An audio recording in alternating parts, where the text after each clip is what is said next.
Wait, what? Pampalit si Yamaha R6 ilalabas na? Oh yes, my dudes! And this time, it's real na real. And nope, hindi siya tatawaging R7 gaya ng mga chismis dyan, but the super sport version of the outgoing model MT07. And this, my dudes, is the upcoming model MT07 single Nope, hindi yan R15. Obviously, it's a rendered image lamang. And still, not the official name yet, but ano ba yung dapat nating i-expect sa bagong 600cc-ish super sport ni Yamaha? And why? Bakit? Kinakailangan tanggalin ng R6 despite being a legendary iconic bike for 2 decades. Well, my dudes, ang totoo niyan is hindi lang R6 ang tuluyang mawawala, but the general 600cc inline 4 super sport class. Main reason for this are the high demands for the upcoming Euro 5 standard compliant. Pati yung newly facelift Honda CBR 600-R 2021 will most likely be its last generation as a street legal bike. Same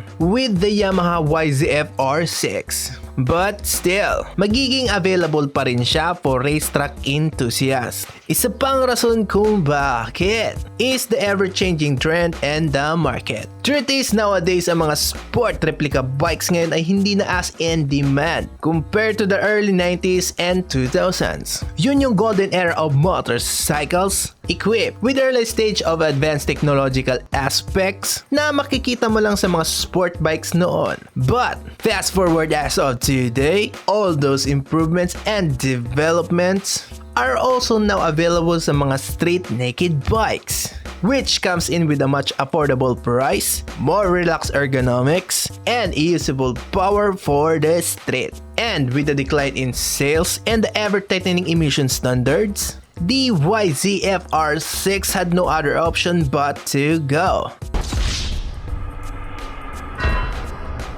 Pero teka lang, my dude, kagaya ng kasabihan nating what goes around comes back around. Kasi ngayon nawala na ang R6, nagkaroon ngayon ng gap between R3 and R1. Something has to fill up that gap. At ayon sa mga naging leak source sa loob ng Yamaha Japan, ang bagong ipapampalit sa R6 ay merong CP2 engine from the new MT07.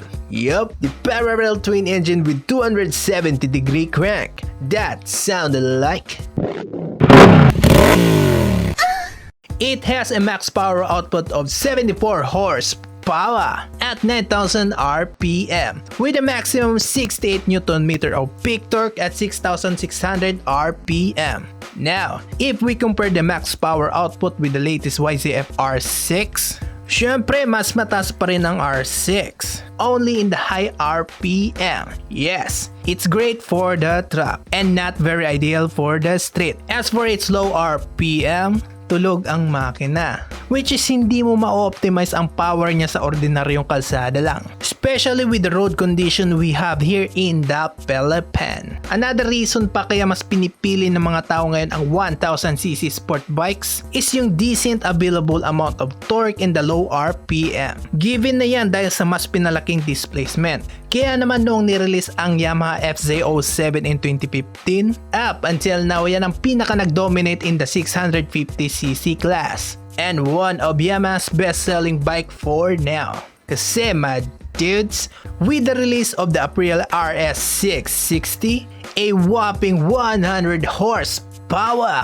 and 67 Nm of peak torque under the same engine category, plus loaded with premium features pa, is meron ng katapat ang Yamaha. Magkakatalo na lang talaga sila sa price range since my guess is ang MT07-R is most likely be way more cheaper than the RS660. As for the power figures of the upcoming MT07-R, possible na i-optimize nila ang makina niyan, around 80 horsepower. Kasi kung tataasan mo pa yan, magiging high revving engine na yan, parang magiging R6 lang din. As for its other specs, sa totoo lang hindi ako nag-expect ng YZF R6 race focus specs. like its other Japanese counterparts. Para mas mapamura yung overall cost, ang mga parts na gagamitin dito will still be the same as its naked counterpart from the newly updated 2021 MT07. Siguro konting modification lang sa chassis to make it more sport-oriented. Although sana palitan yung front suspension dahil kung napanood nyo sa mga review nito online, isa yan sa pinaka-arok-kaak ng mga owners. Possible din na magkaroon ito ng riding aids like traction control. But overall, MT07 pa rin yan in a slight upright sport ergonomic package that will compete with the likes of Ninja 650 and the CBR 650 single A. Pero bakit MT07-R ang possible na ipangalan dito at hindi YZF R7? Well, my dudes, hindi nila pwedeng ipangalan ng R7 since nagkaroon na sila ng WSB homologation special race bike, which also sold as a rare special edition bike that Yamaha's very proud of. And actually yung old FC07, which now called the MT07, is actually meron ng re-engineer and currently being used in the Twin Cup racing by AP Motor Arts, and it is called the FC07 single A. So yes, possibilities ng MT07-R is big, but only time will tell once it's unveiled this second quarter of 2021, and a possible release date naman by third quarter of this year. As for its estimated price, possible na pumalo ito around 500,000 pesos, only if it comes standard with the features like the ones from the current MT07.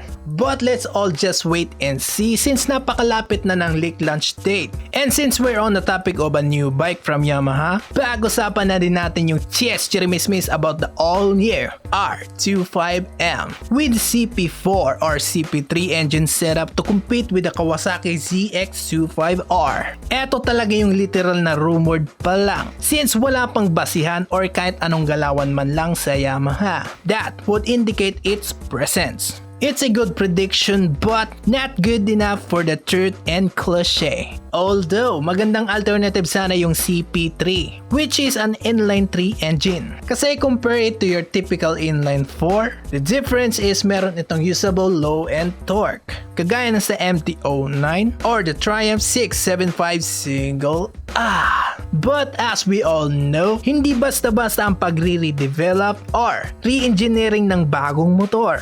It requires a lot of time and resources plus the facts na medyo maliit lang yung market for the small displacement inline 4 screamers except from Kawasaki kasi napako-competitive nila when it comes to a wide variety of bikes. I mean, the brand speaks for itself, my dudes. But coming back to the R25M, is for now chances are very weak na baka. Possible na reconsider nila yan or pwede din nilang gawing 400cc to optimize its CP3 engine to get a usable power band for this street. And by the way, my dudes, itong channel natin na ito ay nakafocus sa mga bagong labas at papalabas pa lang ng mga bagong motor. And for you to stay up to date in the latest motorcycle news, I suggest na mag-subscribe ka sa channel with the bell notification so you won't miss any future updates.